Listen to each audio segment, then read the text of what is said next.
英雄がいます。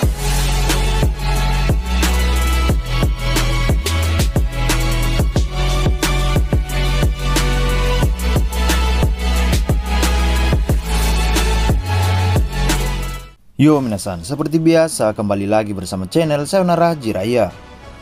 Di kesempatan kali ini, admin akan membahas tentang flashback Naruto lagi nih guys. Yakni mengenai 8 pembantaian terbesar yang pernah terjadi dalam anime Naruto sebelumnya. Jadi gak usah banyak basa-basi lagi dan mari langsung saja kita bahas bersama-sama tema hari ini, let's go!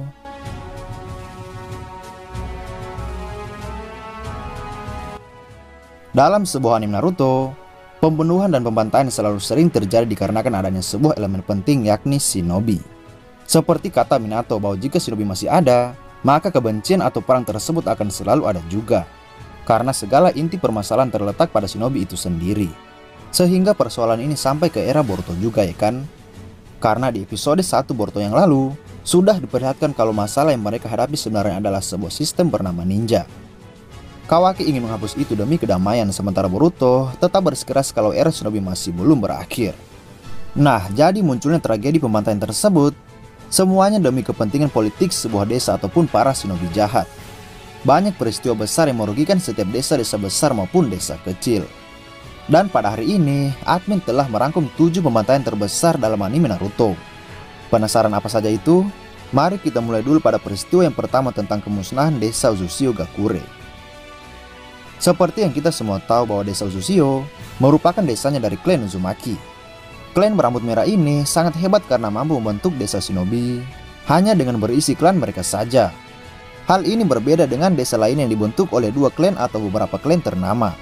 Sebut saja desa Konoha, yang mana desa tersebut dibentuk oleh 2 klan yang bersatu yakni Senju dan Uchiha. Nah, ini menjadi salah satu jawaban kalau klan Uzumaki memiliki level yang setara dengan Senju maupun Uchiha. Mereka memiliki kemampuan mematikan yang disebut sebagai penyegelan. Jurus ini tersimpan begitu rapi di 27 topeng yang terletak pada kuil mereka. Dan dalam sebuah pertempuran, Uzumaki Kushina mengatakan kalau klan mereka juga suka berperang. Sehingga banyak klan lain merasa bingung bagaimana caranya harus melawan mereka. Ya, itu dikarenakan jurus penyegelan tersebut sangat sulit untuk dikonter oleh jurus apapun. Jadi mau tidak mau, beberapa desa kemudian bermitra untuk berniat memusnahkan desa Uzushio. Dan pada akhirnya sang pemimpin mereka yakni Ashina juga harus tewas dalam pertempuran untuk mempertahankan desanya. Karena ya siapapun pasti akan kesulitan bila harus dikeroyok oleh puluhan atau ratusan shinobi elit ya kan? Bagaimana bila yang mengeroyok dirinya adalah puluhan orang seperti Tobirama? Pasti dia akan tewas juga. Lalu pembantaian terbesar berikutnya adalah ketika klan Kaguya terpaksa musnah akibat ulah mereka sendiri. Yap, setelah berakhirnya perang dunia shinobi ketiga, klan Kaguya memiliki kelainan soal obsesi mereka tentang pertarungan. Mereka suka mencari masalah dan selalu menyerang desa apapun secara acak. Selain itu, dalam pertarungan pun mereka tidak pernah menggunakan strategi.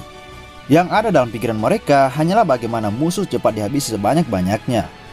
Mereka memiliki genkai khusus sehingga itulah yang membuat klan Kaguya sangat-sangat ditakuti saat itu. Namun meskipun dikenal sangat beringas dan ditakuti, hal itu malah membuat mereka terjebak oleh kebodohannya sendiri. Tanpa sebuah persiapan, tentu mereka hanya akan menjadi sasaran empuk bagi sekelompok musuh. Nah, inilah yang menjadi alasan dari kepunahan klan Kaguya. Karena arogansi mereka yang menyerang desa Kirigakure tanpa perhitungan, bukannya menang, mereka justru kalah dan harus dibantai habis-habisan. Berikutnya momen ketika Obito dan Senju Putih membantai habis semua anggota Akatsuki versi baik. Momen ini terjadi ketika Danzo dan Hanzo menjebak Yahiko dan Nagato bahwa mereka akan bekerja sama untuk menciptakan perdamaian. Namun faktanya kalau Akatsuki malah dijebak akibat sebelumnya Danzo memfitnah organisasi baik itu. Lalu momen dramatis tiba saat Nagato disuruh membunuh Yahiko agar Konan bisa Hanzo lepaskan. Nagato jelas tidak mau hal ini terjadi, namun pada akhirnya Yahiko lah yang mati bunuh diri demi bebasnya 2 sahabatnya itu. Sementara di sisi yang berbeda, semua anggota Yahiko telah mati dibunuh oleh Obito. Jika saja mereka datang ke tempat Yahiko dan Nagato berada, maka kematian Yahiko mungkin tidak akan terjadi. Dan peristiwa ini merupakan bagian penting dari bangkitnya Akatsuki versi jahat yang dipimpin oleh Obito sebagai Madara. Lalu setelah Nagato resmi menjadi bagian dari rencana mata bulan Obito, dia kemudian membagi kemampuan renegannya menjadi 6 bagian yang disebut sebagai Pain.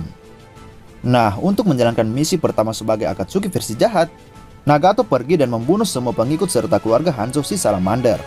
Bahkan anak istrinya pun dia bunuh secara brutal karena dendam setelah apa yang terjadi pada Yahiko. Dia bahkan merubah tempat tinggal Hanzo layaknya neraka dan disitulah dia membunuh Hanzo tanpa memberikannya kesempatan. Hanzo tidak pernah menyangka bahwa ada orang seperti itu. Ketika Hanzo bertanya siapa dirinya, Nagato hanya menjawab bahwa dia adalah Tuhan. Jadi pembunuhan keluarga Hanzo tersebut menjadi salah satu pembantaian terbesar yang pernah terjadi pada pemimpin sebuah desa. Kemudian pembantaian terbesar berikutnya adalah saat Minato menghabisi 1000 pasukan Iwagakure seorang diri. Peristiwa ini terjadi di Perang Dunia Shinobi ketiga. Apa yang dibuat Minato saat itu menjadikannya dikenal dan ditakuti oleh beberapa Kage lainnya. Onoki sendiri bahkan berpikir tidak ada gunanya mengirim bantuan lagi ke medan pertempuran jika Minato masih hidup.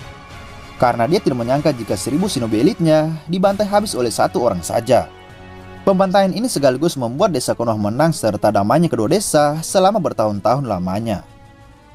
Lalu pembunuhan terbesar berikutnya adalah punahnya klan Uchiha. Semua fans Naruto tahu tentang sejarah pemusnahan klan Uchiha. Ya, itu semua merupakan salah satu plot cerita terbaik yang pernah dibuat oleh Masashi Kishimoto Sensei. Apalagi pelaku utama dalam penghancuran tersebut merupakan anak dari pemimpin Uchiha sendiri. Yaps, Itachi pada akhirnya harus memilih untuk membunuh Uchiha bahkan orang tuanya sendiri demi kenyamanan desa Konoha. Dia berpikir kalau Uchiha dibiarkan melakukan hal itu, maka masa depan desa Konoha tentu tidak ada. Karena Uchiha dipenuhi oleh sifat sombong akibat kekuatan yang mereka miliki dan kedepannya, sifat sombong tersebut akan membuat perang besar kembali terjadi. Sehingga Itachi sudah membulatkan tekadnya untuk menghabisi mereka saja.